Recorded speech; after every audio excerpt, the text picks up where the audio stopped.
이 비문학은요 사실은 단기간에 하기가 쉽지가 않아요. 그리고 물론 이제 나름대로 공부해서 푸는 학생들도 있을 거야.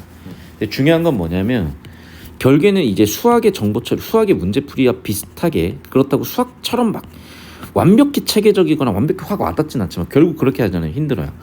그러니까 결국에는 구조 처리를 해줘야 되는 거고. 그래서 여기다 쓰는 게 뭐냐면 화제 제시, 즉 도입부라는 거지. 첫 번째 문장은. 그래서 학교 선생님께서는 이걸 밑줄 치고 이런 거를 내용 요점 정리와 구조 처리를 동시에 하신 거거든요. 보면 알겠지만 다시 한번 얘기하지만 도입이고 도입에서 21세기 들어 일자리 구조 근본적 변화가 있다. 그래서 하고 싶은 얘기는 제1기계세대에서 제2기계세대로 오는 거고 제가 항상 수업 시간에 얘기하지만 제1기계세대에서는 육체노동이 대체되기 시작을 했고 제2기계세대에서는 이제 지식노동이 대신하기 시작을 한다라고 하면서 내가 맨날 TS 주제도입 쓰는데 그 주제도입 부분인 거예요. 결과적으로 이런 제1기계세기 움직임과 제2기계세기 움직임에 따라서 로봇과 인간은 경쟁할 수밖에 없는 단계에 온 거죠. 그리고 경쟁하게 되면 당연히 그 경쟁 자체가 문제가 될 수도 있는 거죠. 그러면 이런 사례들을 제시한 거고 그래서 해결 방법은 뭐냐 이런 얘기를 할 거거든. 그래서 1차적으로 뭐냐면 선생님께서 이렇게 필기를 해주신 부분은 낼 가능성이 당연히 높은 부분일 수밖에 없는 게 자 선생님에게 보인 정보고 중요하다고 판단이 돼서 정리한 정보인 거예요. 그럼 예를 들면 이렇게 문제를 만들 수가 있어. 다음 본문에서 화제 제시하는 부분을 찾아서 쓰시오. 그러니까 쓰시오 하면은 서술형이 되는 거야. 또는 이거죠. 다음에 화제 제시 부분으로 적절한 것은 밑줄 써주고 밑줄을 찾아서 기억인지 니은인지 이걸 선지를 판단하시오. 이러면 객관식으로 나오는 거지. 결국에는 이런 밑줄들은 어떤 의미였는지는 다시 한번 이렇게 정리할 필요가 있다는 거였죠. 오케이. 그래서 다시 한번 얘기하지만 사례 제시다 결국에는. 그럼 사례를 제시하면 어떤 효과가 있다? 흥미 유발하고 있다. 이런 것들을 확인할 수 있다는 거야. 그래 사례 제시 효과는 흥미 유발. 뭐 이런 식으로 이제 객관식 선지를 선정하거나 또는 주관식으로 서술형 쓰라고 할 수가 있다고. 사례를 제시한 것의 효과는 이런 걸 물어볼 수가 있다고. 이해되셨죠 여기까지? 그러면 이제 일단락의 글 쓴 목적은 혹은 주제는 객관식으로 만들어서 물어보든 서술형으로 만들어서 물어보든 할 수 있는 것. 문제 제기다. 됐죠? 특히 문제는 뭐다? 일자리가 없어진다는 거. 이제 이런 부분들로 출제될 수 있는 거고 이건 우리가 평소에 비문학 정리했던 포인트들이에요. 그래서 이런 포인트들을 정리해보면 좋을 것 같고 자 2단락 가면 이제 계속해서 볼 텐데 자 이제 주제 도입이 받았던 부분이 이 기계 시대의 특징이라는 거야. 그럼 무슨 얘기냐? 이제는 단순 계산이 아니라 굉장히 난이도가 높은 것까지 온다고 예시가 온 거죠. 즉 문제의 심각성인 거죠. 문제가 심화되고 있음을 얘기하는 거지.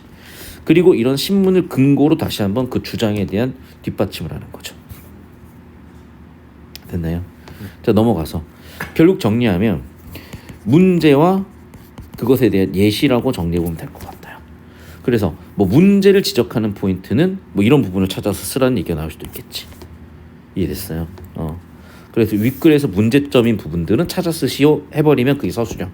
또는 밑줄 쳐주고 문제인지 아닌지 판단하시오 객관식인 거야. 대체된 데 자체도 문제가 될 수도 있겠죠. 이제. 또는 뭐 예시를 찾아 쓰시오. 근데 예시 찾아 쓰시면 너무 쉬워서 나올 것 같지는 않아. 2단락, 3단락, 4단락. 그러면서 얘는 아니다. 이것도 문제 제시야 사실은. 그러면서 광범위하다 이런 것도 다 문제 제시야. 5단락. 자 그럼 봐봐. 자 무슨 얘기냐? 여기는 단순이었던 것 같았는데 이제는 전문직으로 가는 거야. 전문직에서 멈추는 게 아니라 이제 어떻게 돼? 제조업으로도 간다는 거야. 농업으로도 간다는 거야. 지금 무슨 얘기야? 범위 확대를 얘기하고 있는 거죠. 그럼 글의 전개 방식으로 범위 확대라는 키워드가 아마 객관식 선지 키워드로 들어가 있을 거니까 물어보는 거고 이건 사실 질문이라기보다 문제적인 거죠. 그래서 비관적 관점도 아마 키워드로 나올 것 같다. 자 그럼 이제 그거를 이제 어떻게 할 거냐? 근데 문제만 제기하면 글이 아니에요. 해결 방법을 제시해야지. 자 그런데 계속 아무나 돼. 그런데 계속 문제 제기야. 자 그럼 7달러 그래. 자 그럼 일단은 문제 어떻게 해결할 것인가? 자, 첫 번째 해결 방법인 거예요. 해결 방법은 첫 번째 사회적 차원이 있고요. 두 번째는 뭐가 있다고? 개인적 차원이 있는 거예요. 어딨냐 개인적 차원. 여기 개인적 차원이 있죠. 됐죠. 그래서 또 이제 다른 해결 방법은 뭐야? 제도적 방법도 있다는 거야. 어떻게 보면 사회적 제도, 어떻게 보면 사회적 차원인 거죠. 제도 차원에서 해결할 수도 있다는 거지.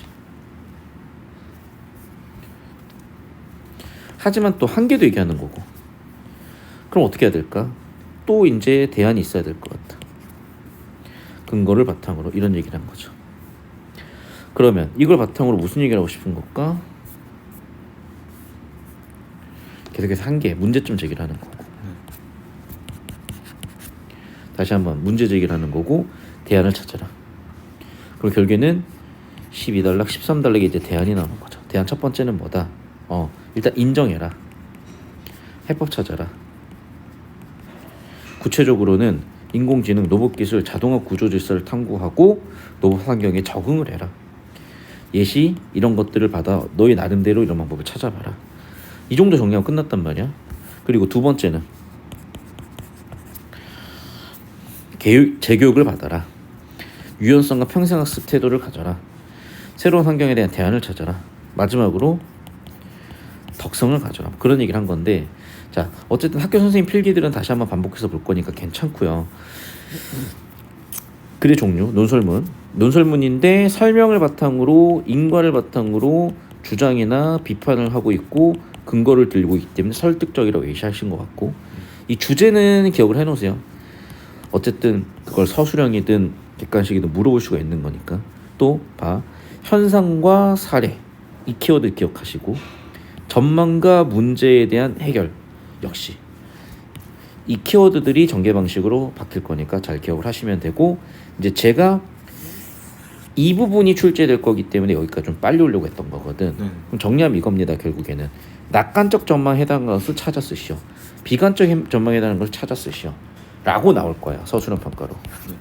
또 자, 글쓴이는 낙관이냐 비관이냐라고 또 물어볼 수 있겠죠. 그러면 이 자체가 진짜 서술형으로 출제될 수도 있는 거야. 이거는 그냥 역시 외운다고 생각하시고 보시는 게 좋은데, 그냥 시행으로 외우는 게 아니라 방금 저한테 설명드린 내용을 바탕으로 외워놓으시면 좀 더 이해가 쉬울 거고 판단이 될 거고, 역시 이 부분도 가장 저는 출제 포인트라고 보이는 게, 왜 그러냐면 문제를 제기하는 걸로 끝나면 절대 안 돼요. 해결 방안이 제시돼야 돼. 해결 방안은 두 가지 측면에서 보고 있잖아. S1, S2. 그럼 그대로 나올 거야.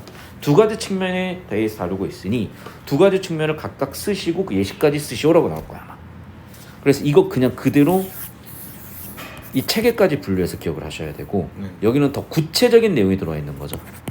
그래서 구체 내용까지는 출제하기는 좀 그래요. 왜냐하면 서술이 너무 길어져도 안 되니까. 그러니까 아마 그래서 이 여기 파트에서는 이 부분이 서술형 파트로 출제되기 딱 좋고 가장 중요한 포인트니까 꼭 이해를 바탕으로 암기까지 연습하셨으면 좋겠습니다. 자, 그리고 사실은 이 문제도 참 나오기 좋거든요. 왜 그러냐면 주장과 근거, 근데 저희가 논증 구조를 물어볼 수 있기 때문에. 그런데 지금 학교에서는 어떤 식으로 낸다 그랬다고요?